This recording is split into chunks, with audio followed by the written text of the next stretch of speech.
In this magnificent, stark landscape of the Bolivian highlands lies a beguiling mystery. Lake Titicaca is so powerful. It's deep, it's vast. There are places where you don't see land. We're at 13,000 feet above sea level. Most people think you really can't even live at that altitude, much less have an entire city. Tiahuanaco is unique. There's nothing like it in the world. When you look at these huge stone blocks and these giant monoliths, you just question, where did these things come from? Tiahuanaco is a mystery, but there's been no shortage of explanations. Gigantes? Sí. He believes the giants did it. Truly believes the giants put these stones in place. Since I've been here in Bolivia, I would say about $1.5 million have been invested in people looking for extraterrestrial life based on Tiahuanaco. Wait, you don't buy the alien thing? I don't buy the alien thing. And these are just a few ideas here that will not die. I'm an archaeologist. I've been working in Bolivia since 1995. I wanted to put these pseudo-ideas to rest. The big problem was we have Tiahuanaco on one side of the lake. We have the source of the stone on the other side of the lake. I'm not an expert, and I'm certainly not an archaeologist. But with so much water, the obvious choice is boats, ships, to carry these stones. But the problem was very little trees, no real source of wood. So how could boats have been built that would have carried these kinds of stones across that lake? The answer to me was obvious: reeds. The fishermen along the shores of Lake Titicaca have been using reed boats for thousands of years. This is archaeology, but it's archaeology with a twist. Literally, we're going to try to reconstruct an aspect of the past and see how it works. We decided to build a boat and see if we could actually transport these huge stones from one side to the other. Only one catch. You just can't use modern tools. We can only use technology that was available to the people 2,000 years ago. It's all trial and error. We have our methods, we have our theories, we have some good ideas, but it's a grand experiment. We don't know what's going to happen.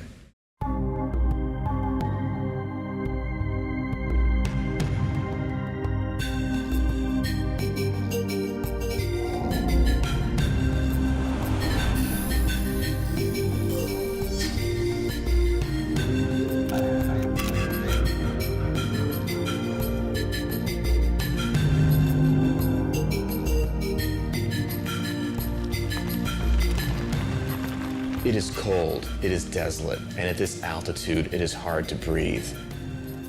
Walk across one of these valleys, walk across the Tiahuanaco Valley, it seems completely barren, and all of a sudden you're confronted with the remains of a once great city. This is sort of the middle of nowhere right now, but during the Pre-Columbian period, this was the wealthiest area of the entire Andes.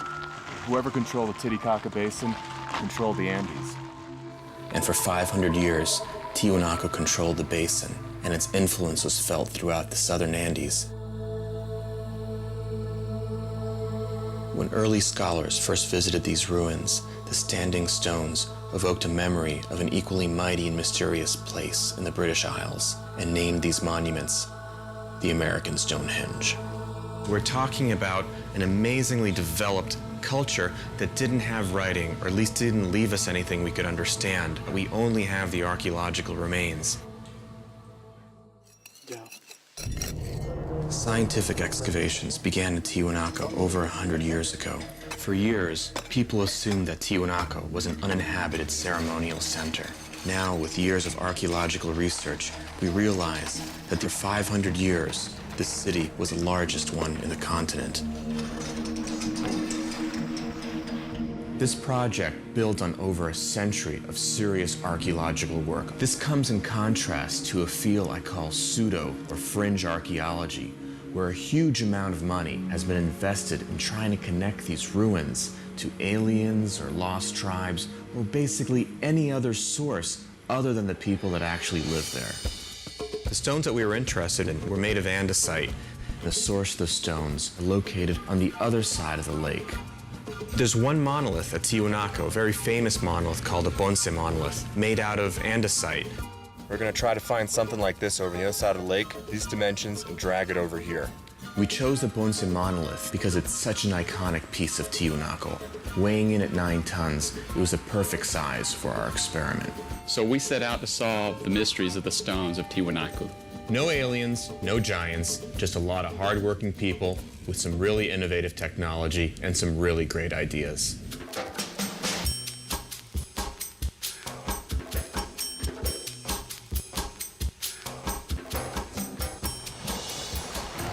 Building a boat out of almost 2 million plants, basically, just puzzled me. I wanted to see exactly how this thing was put together, especially considering the job that we had before us. We start with these totora reeds. The process of cutting totora is not simple. So you use a tool with a blade on the end of it that can reach very deep into the water and cut the totora about 12 inches above the soil. If you do that and you do it properly, that totora will continue to grow and it'll be ready to use again within a year.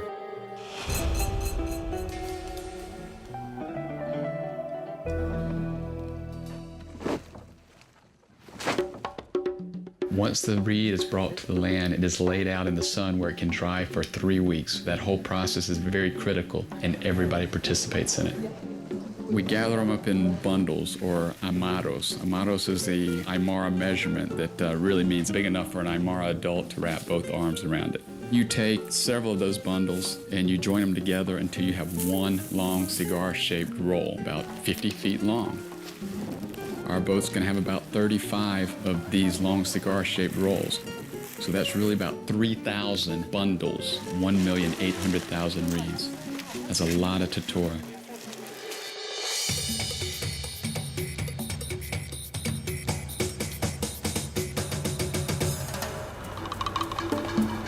Right now we're probably about 40 minutes away from Watahata, where our boat is. I'm sure when we get there I'm going to be surprised at what I see today. Every day it takes on a different shape.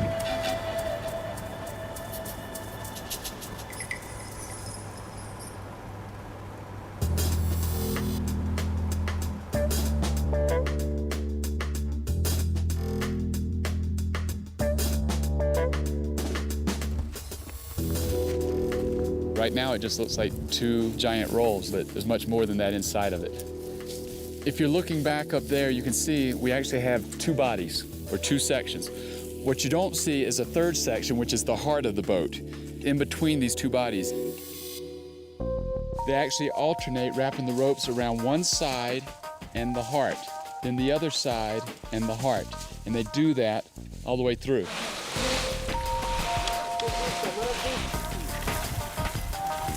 What they do is they come to each one of these ropes and they hook another rope to it, and they've got about 4 or 5 people pulling on it as tight as they can. And they take all the slack out of it. As they're pulling it, they've got people with poles or logs, and they're beating on it to push it down even more at the same time that they're pulling on it. You see a little bit up there, it's tearing the totora. They don't want to tear the totora. They're going to mess it up a little bit, but it won't hurt the boat. And it is extremely tight, and this is very solid. When it's finished, our boat's going to be about 50 feet long, 15 feet wide, and 6 or 7 feet tall. And it's going to weigh about 12 tons. 12 tons dry. Once we put the boat in the water, it's going to absorb some water, and that's a good thing because that's going to make it more buoyant. But our boat's going to weigh about 15 tons. They built this boat the same way they build the smaller boats. Just more totora, more rolls, more of everything, obviously. And I spent a considerable time in the smaller boat. I had to really understand what was taking place.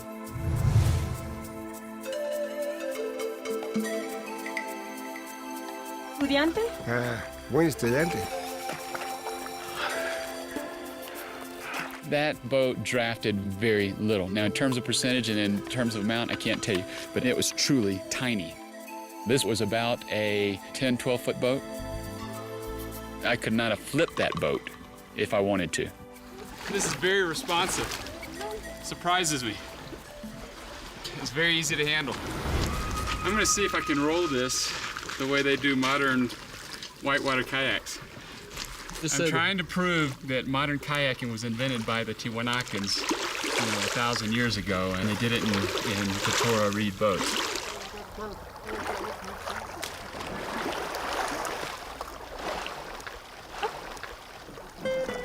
These people watch me try to flip this boat.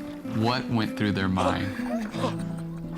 I don't know how you'd say it in Aymara, but I'm sure they thought that I had a screw loose. I think that's enough.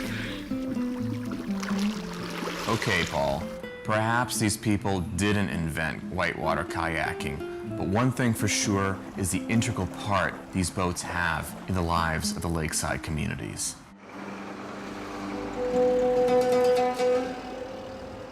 What's special about Bolivia is the high indigenous population.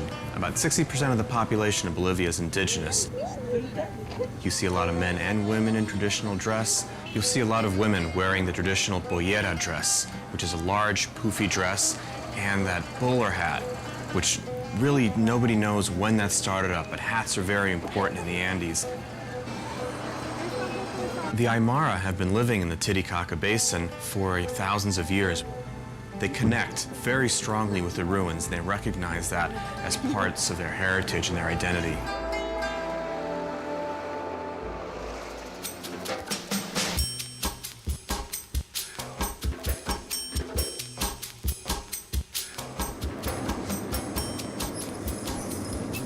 The first time we went out to Copacabana, we had just the perfect and typical Bolivian moment. This is the major highway, one of the only highways to international borders, and about halfway through the trip, there's traffic everywhere and we stop, and we're wondering, is this an accident? Is there some sort of political strife? Not at all. It's a parade. One village doing a parade to another village.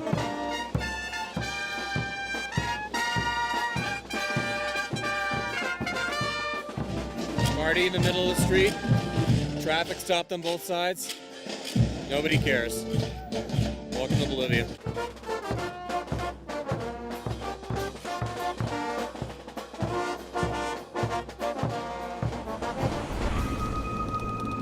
This doesn't make sense. But we're going to be heading over here. We're going to be going... Geologists had identified the Copacabana Peninsula as a source of the andesite stones, which presented us with a few problems right away. We had to decide, were we going to go Peru or were we going to go Bolivia? The Copacabana Peninsula is actually divided in two by the Peru-Bolivia frontier. Copacabana. But now, if we actually have to go into Peru, you're talking about going into Peru to find the stone, then we have bigger problems. Exactly. We have to go get from the Peruvian authorities permission to cross Peruvian waters. If we can solve it by staying in Bolivian waters for the moment, Bolivian land and Bolivian waters, it'll just make things easier. We thought we're gonna probably have to stick to Bolivia, which didn't mean we didn't have our share of problems. We had to go and ask permission, not only ask permission from the local government, but also ask permission from the local shamans that continue to use the site. Unless we had full clearance from everyone, we could have a disaster. Copacabana is a sacred location. What happens when two guys in a totora boat pull up and try to yank one of these big stones? Would they allow us to do it? This is going to be our location of choice. All we have to do right now is spend some time looking around for the right rock, with the right structure, the right color, and the right size. What I've got here is about, it's less than 2 feet at the thickest part. Not wide enough. That's a big shoot. Shoot. Yeah. Shoot. All right, well, let's look. I mean, there's plenty of stones here. We need something that's about 10 feet tall and about 3 feet thick. That's what we were looking for. How about this one? I don't like that rock. Why don't you like this rock? It's big, it's big. What we were afraid of is that once you started digging to try to move that stone, you could have double that size underneath the ground. 10 guys. You figured it'd be easy to find the stone considering the entire peninsula consists of the type of material we're looking for. But it turns out it was actually a little bit more challenging. We needed the right stone. And we weren't going to go quarry this stone like they do in modern times. We were going to do it the way they did it back then. That's what the Inca did. They went through all these landslides and carefully chose the stone they wanted to. We've been here for half an hour, so I think we still have a little bit more work cut out for us. So we spent all this time looking for the perfect stone down by the water and couldn't find what we were looking for. We were going to have to go a little bit higher.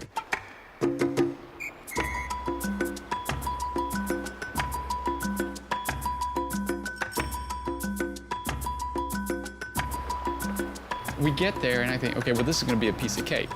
Looks nice, right-sized. We sort of picture the Ponce monolith being inside, like Michelangelo described his sculptures, sort of something waiting to be freed from the stone. And we went to the other side, and there's a fault running right through the middle of it. It looks like we have a fracture going all the way through the rock.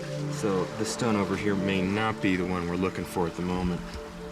To find that exact perfect stone that didn't have too much weight, too little weight, or a fault line going through it, how many stones did we look at? Literally hundreds, and it took us weeks.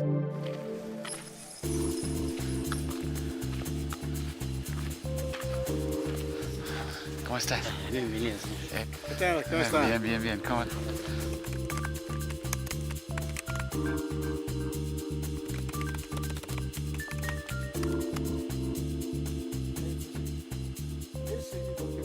This is our stone. Es más que pensaba. ¿Cuánto pesa, piensas? Por lo menos 9.5. 9.5. 9 toneladas y medio. A 9-ton stone is huge. He didn't say it, but I could tell he was thinking it. What have I got myself into? Bajarlo al perfil, sí. Cortarlo.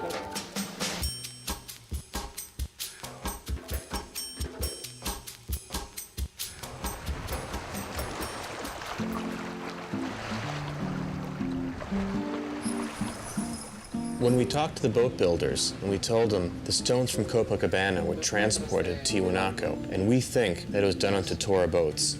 But do you think that we can actually transport a 9-ton stone?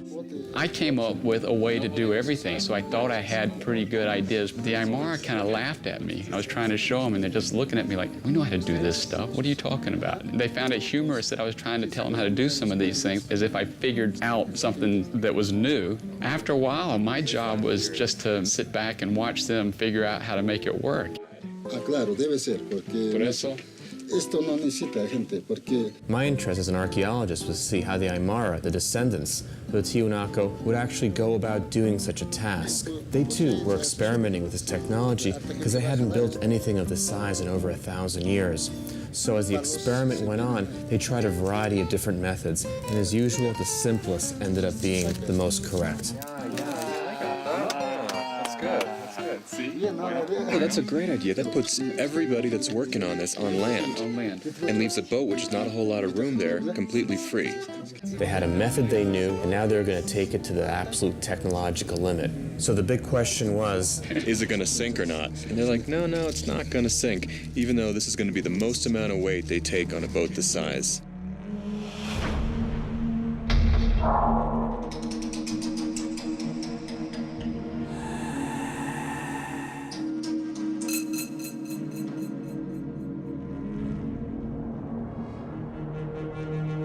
But they're absolutely sure it will not sink. But we need to ask this every time we come here.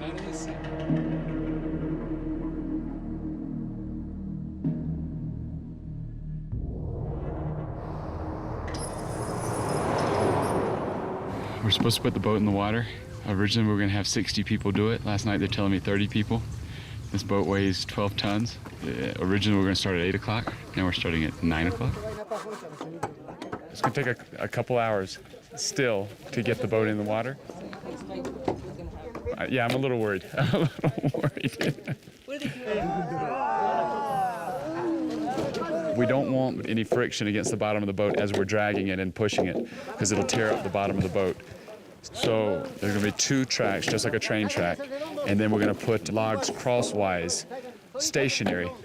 The logs will be attached to the boat, and we're going to slide the boat along the tracks so the bottom of the boat doesn't actually incur any friction, and then we'll take it down to the water that way. So many people showed up to help us put that boat in the water, more than we expected. But it's a good thing because we needed every one of them. The first time we pulled on it, we probably moved this 2 feet. And that first 2 feet seemed so easy that the next push and pull was maybe 2 inches. And that's what we did for 100 yards. Just to get an appreciation of how heavy our boat really was. It's like pulling 12 small cars, but it's not that simple. Take those 12 cars, take the wheels off, put them inside the trunk, inside the car, and then try to drag all 12 of them at the same time. That's what it was like. I see this thing gaining momentum. And when we're done, we're gonna have plenty of room because that house is gonna be gone. For the first time, we realized it started rolling on its own.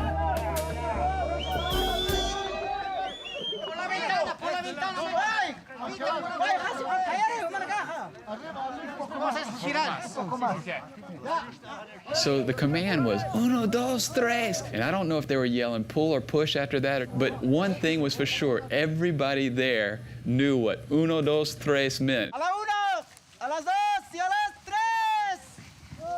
Eso, dale, dale, dale, jale, jale, adelante. Here we are moving this boat. We turn it downhill. It was so hard to pull and move this 12-ton boat. Jesus.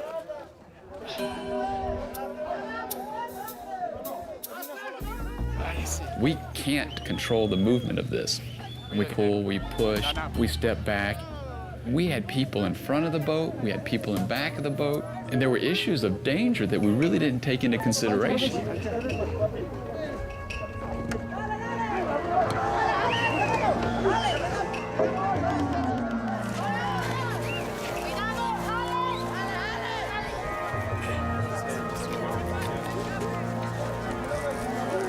We've just discovered that we're the most dangerous part of this. Now, instead of inches and inches, it's now feet by feet.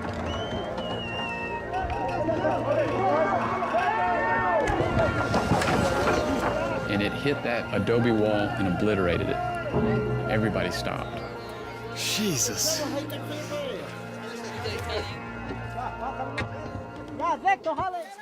Now we're so close to the water, and it's been about 4 or 5 hours to go 100 yards.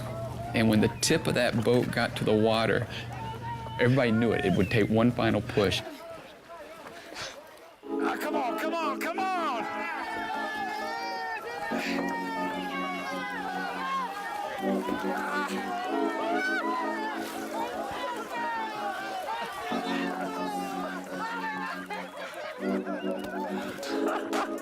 Holy sh!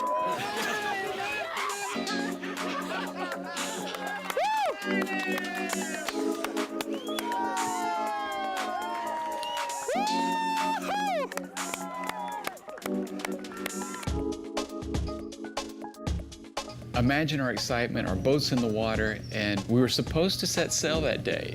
And that's what the media reported. As far as everybody else was concerned, they heard that we were on our way to pick up our rock, but our boat wasn't ready. Some things are not finished.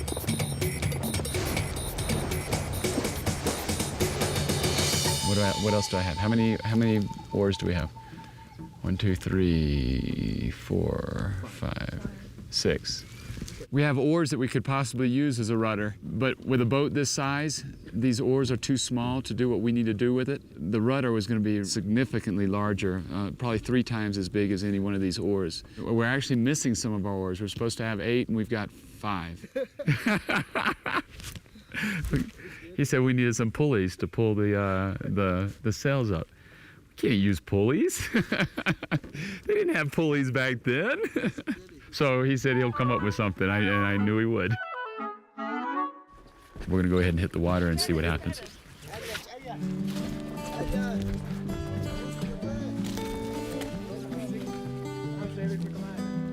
All right. I made the decision to set sail without a completed boat for various reasons. My goal was just to sail across to this other island where we could make the changes that we needed to make. We had an opportunity to go ahead and learn a little bit about this boat while we were still correcting it. However, there were some problems that I didn't expect.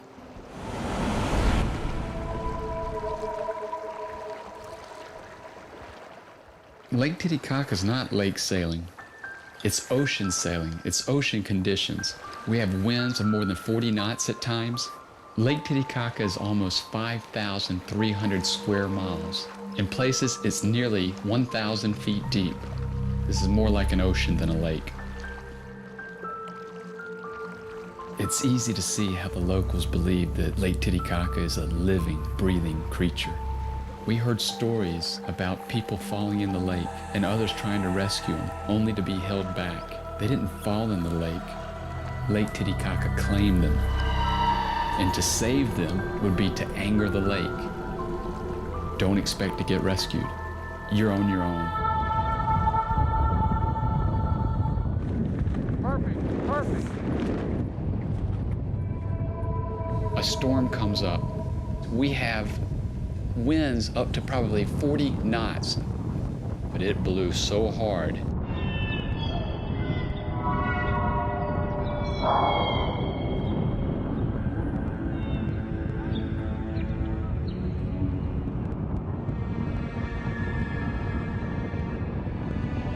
All of a sudden, the rudders came undone from the boat. Imagine the frustration. The mast almost blew down, and we were losing everything on the boat. We were just hugging on to the oars with everything we had. We couldn't control it. We actually had to drop the sails, try to drop anchor, and wait the storm out just to save the boat and to save ourselves and keep it in one piece. We're surrounded by snow-capped mountains. The water's cold. If we would have fallen in and wouldn't have been able to get back to the boat or wouldn't have been able to get out, we would have succumbed to hypothermia in a matter of minutes. Our hands were bleeding, they were cracked. It was an adrenaline of fear and of disappointment.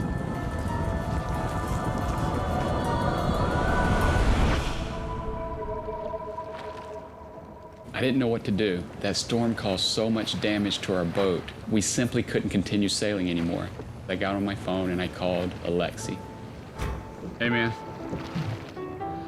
this boat's falling apart. We gotta make some decisions. When Paul called me, my response was clear. We can't risk any aspect of this project. But I wasn't there. We were still excavating back at Tiahuanaco, and I didn't see the terrible effects that the storm had had on the boat. We can't wait 24 hours. We need some help.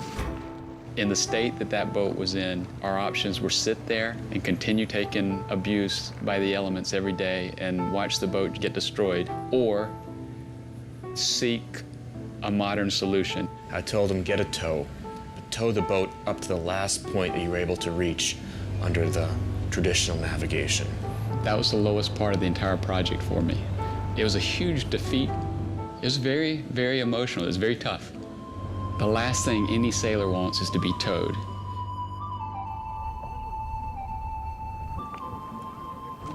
From what I understand, it's going to take possibly 5 days to make the repairs and corrections to this boat to make it seaworthy. 5 days is a lot of time. I'm worried about what it's going to do to this boat while this boat is sitting in the water. So there's a tremendous amount of work that has to be done here. This rope is one continuous loop that ties the two bodies to the heart of the boat. This one popped last night in the strong wind that we had. I'm sure what that has to mean is that this starts coming loose, and all of this starts coming loose. I am not a boat builder. I just can't believe that this rope should snap this fast, this easy. And we saw when they were building the rope and pulling it tight that it snapped a couple times. I just don't know what all has been done wrong with this boat. I mean, it could be such a great boat, and these little things that are going wrong should not be going wrong.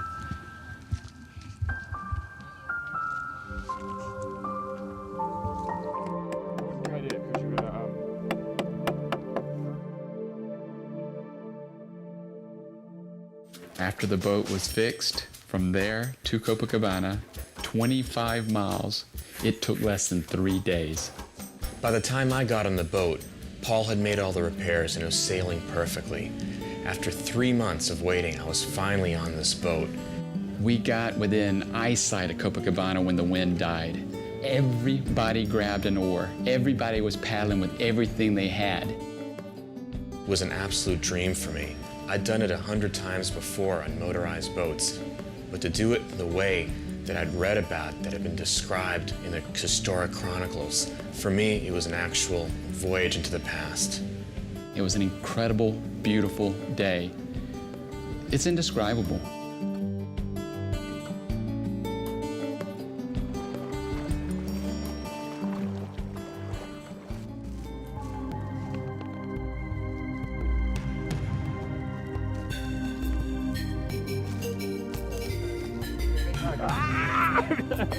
It was great the day that I left Tiquina. Everybody was coming up to me and saying, oh, good luck, but it's going to take you 7 to 10 days. Or you're not going to make it, because this is the most dangerous part of the trip. Here we are, less than 3 days later. We're gonna put the stone on the boat, and then on Sunday we're gonna take off and head back to Tiahuanaco where we need to go.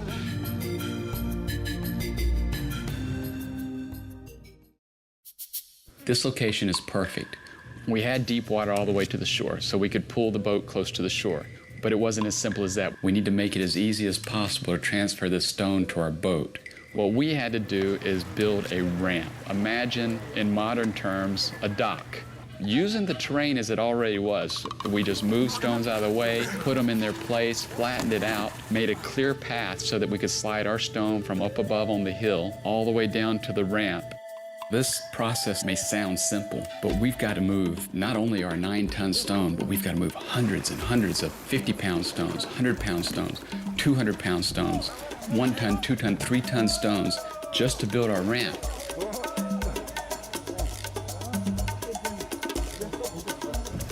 And we're doing this with completely natural means, no modern equipment.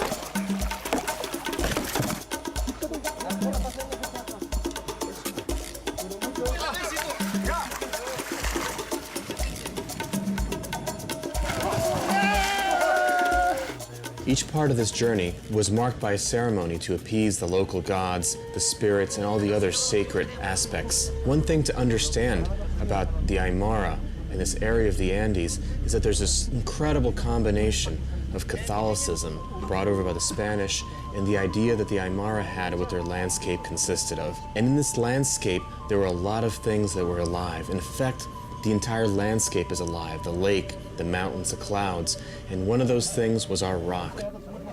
Es una persona mayor que tiene que emprender de viajar. Tiene que bajar suavemente, suavemente. Por ejemplo, We weren't transporting a rock. We were actually bringing something that was alive from one sacred place to another. And to do so, we had to also do the proper ceremonies. para que la piedra ha bajado bien, le están ofrendando con la coqueta, haciendo pichar, un poco de descanso. And perhaps to convince it to come with us a little bit more gently, we also gave it some alcohol. They said, we're trying to get this off the mountain, he's being a little stubborn, but if we give him a little bit of alcohol, just like a friend coming out of a party, we put an arm over each shoulder and we sort of delicately bring him out the door.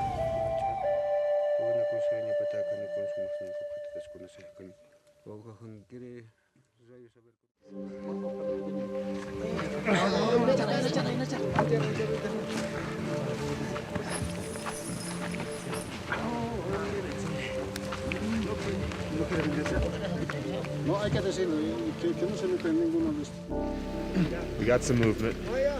Just adjusting the sticks. We got ourselves here at, what is it, 30-degree angle? Yeah, it's gonna go shooting down the hill. 12 tons. If that picks up speed, that's going to pick up speed. Yeah. We're not even trying to stop it. We can't stop it.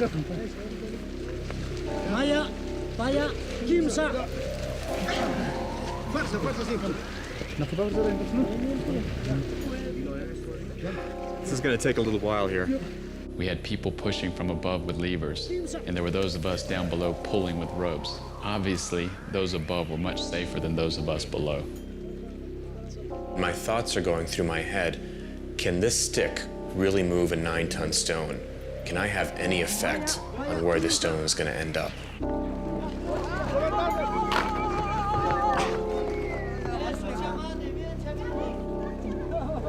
Fortunately, nobody was hurt. Once that happened, we ran into our next problem. The ramp is a little bit too low. They think they'll be able to make it all the way up, but we're worried about damage to the totora of the boat. So we're going to actually start moving it. Some people are going to start moving the boat over here. They're going to start accommodating. Everybody else is going to start dragging the stone down up to the point when we get to the ramp, and then we're going to the next position where we have to see how we're going to actually put it on the boat.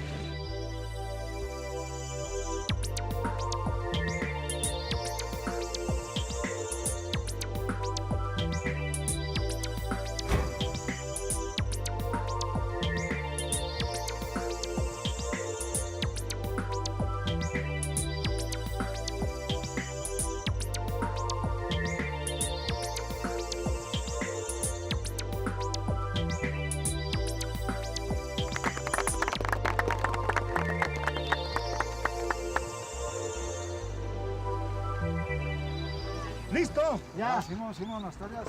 Sí, sí, sí. Uno, Marino, cuente. Dos y tres. Otra. No. Dos y tres. Dos y tres. Moving the stone to the boat was the most physically exhausting part of the project. And after pulling and pushing for hours, we decided we'd start fresh the next day.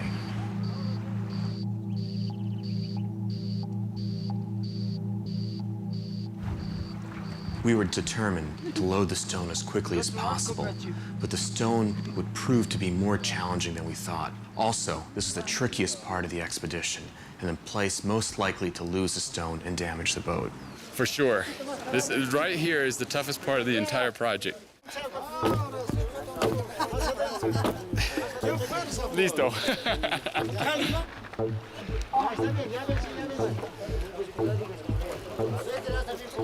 Not a good sound. The stone is moving too. It's crunching? Not crunching, just moving. Even though if this does collapse, we're still not very safe here. Talking about fragments of wood flying all over the place. Man. I know. We're gonna hear a lot of creaking and cracking and stuff like that, I think. No, we'll stick around here.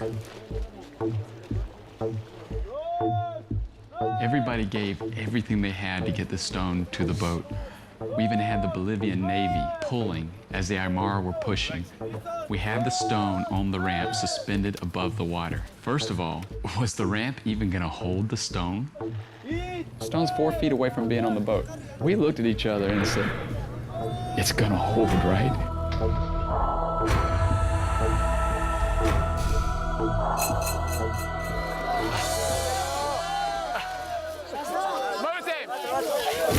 Whoa!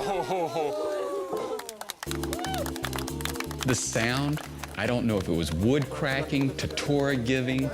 It was a sound I've never heard before. And when we finally got it there, it was such a relief and such a celebration. Everybody just broke out cheering and clapping and hugging each other. Everybody became one. It was just a sight to see. We've just finished placing the big stone on the boat. Right now we're doing some final preparations for it. We're gonna sail it over to the Navy base right around the corner here. We're gonna have a small ceremony, at which point we're gonna work a little bit more on the boat, getting a few more things done, and we're calculating 3 more days. Entonces, cuida las cosas aquí, cuida mi piedra, que nadie me lo roba. No, no se preocupe. Bueno, le contamos eso. Entonces, 7 de la mañana estamos acá. Sí, sí. Muy bien, Ya. muy bien. Listo, gracias. No, lo vamos a hacer. Lo vamos a hacer. No, lo vamos a hacer tranquilo aquí. Tenemos que llegar todo sano y salvo.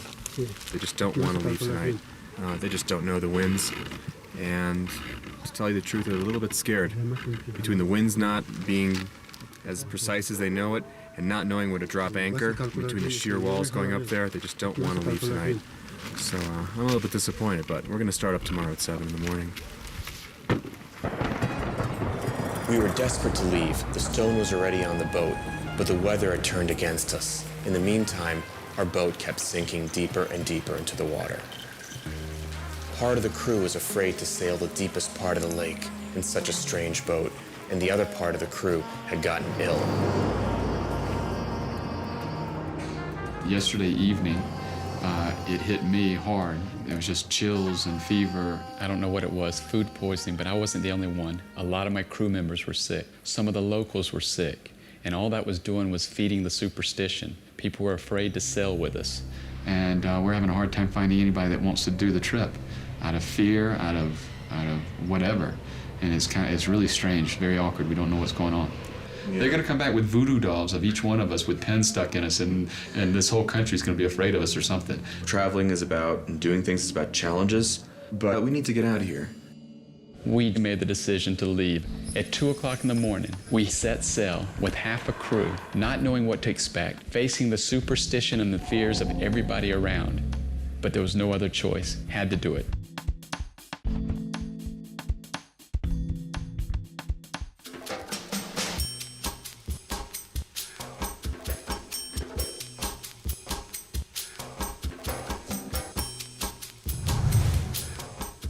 At times, it was just so stressful. At other times, there's no place in the world you'd rather be. This part of the sail was perhaps the most spectacular of all. The winds were the most consistent. They stayed with us in our favor the majority of the day. They were strong. This boat was flying. This is exactly the way a sailor wants a boat to move.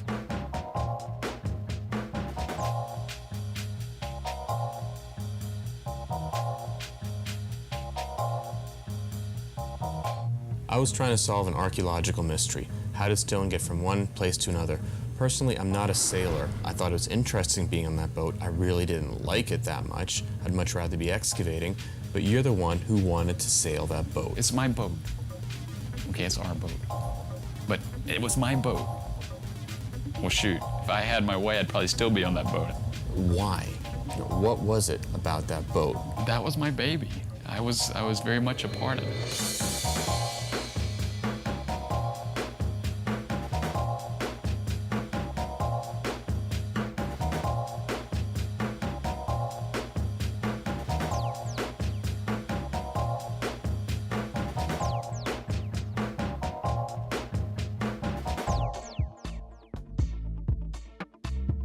As we approached the shore close to Tiahuanaco, the local fishermen joined us. They were so enthusiastic that I turned over the command of the boat and let them sail her into the canal.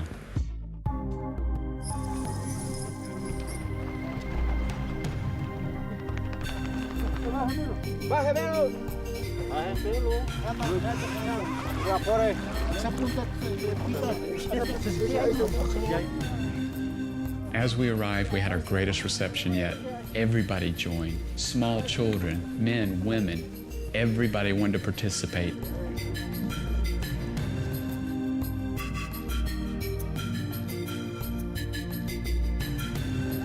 One thing we gotta make note here, this is a community work. All these people are here to help out. We didn't ask them to come.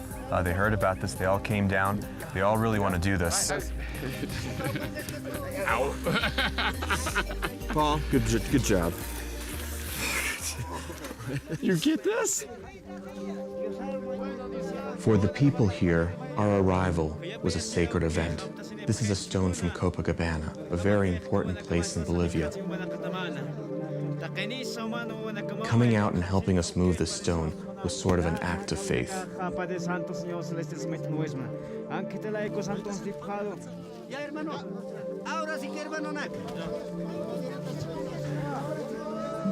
Now we have to take the stone off the boat. We have some experience with this now. We're using the levers to push. We're using ropes to pull. We're using water and algae to decrease the friction so we can move the stone easier. These simple technologies, with the experience we've gained over a few weeks, allowed us to move this stone off the boat in a fraction of the time it took us to put it on the boat. We're pulling on the rope with everything we've got. And the rope slipped off the rock, and everybody fell down. I was so worried that somebody would get hurt until everybody started laughing. Everybody was having a blast.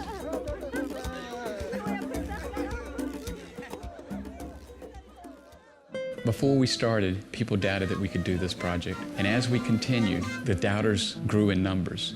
Even the builders of the boat doubted that we could do it after the boat was completed.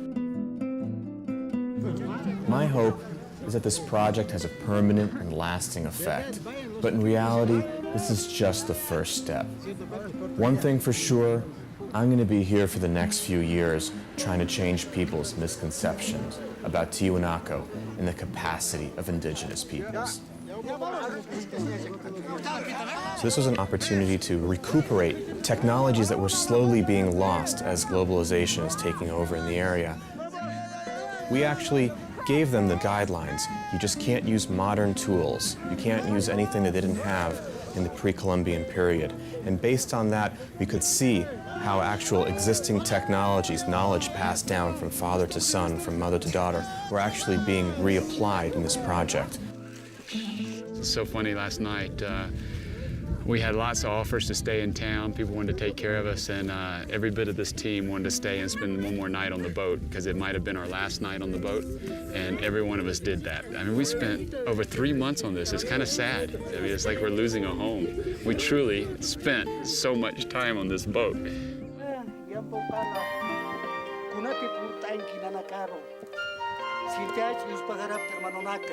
This meeting's been going on for half an hour. We have the mayor of Tiahuanaco, who's also in charge of the whole area, talking with the people from the local community here and trying to see exactly what they're going to be doing with the stone and with the balsa. The stone is probably going to stay here. The people here really want it. They say it's good luck to have it here. It'd be very bad luck for it to leave. As for the balsa, we're trying to see exactly what they like to do with it. Within 6 months, this thing is going to decay and become a giant compost pile in the middle of the lake. We're trying to see if we can do some sort of conservation on it. The most interesting part about this, of course, is the way the Aymara do their negotiations, their business here. It involves everybody, the opportunity to talk. Everybody participates in that, and they always come to a consensus. There never seems to be a very authoritative decision, but a consensus between all of them. Si eso es su decisión, estaré de acuerdo, les apoyaré.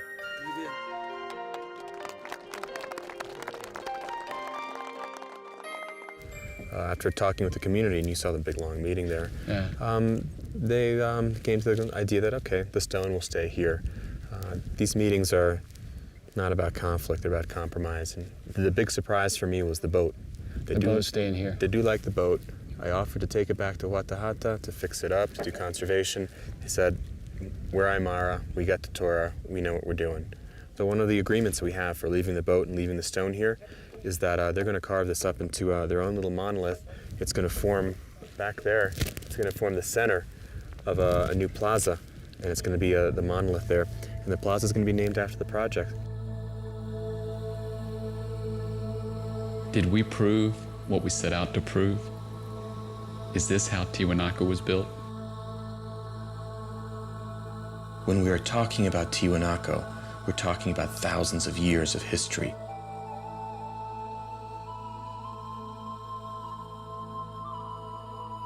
We've proved it's possible to transport this stone on totora reeds from one side of the lake to the other. We recorded how much totora reed we used and how many people would be required to actually do this. And when you boil it down, it's actually a very doable scenario. This is not impossible. This requires work, hard work, and a lot of ingenuity. But once you got that going, you can build a city.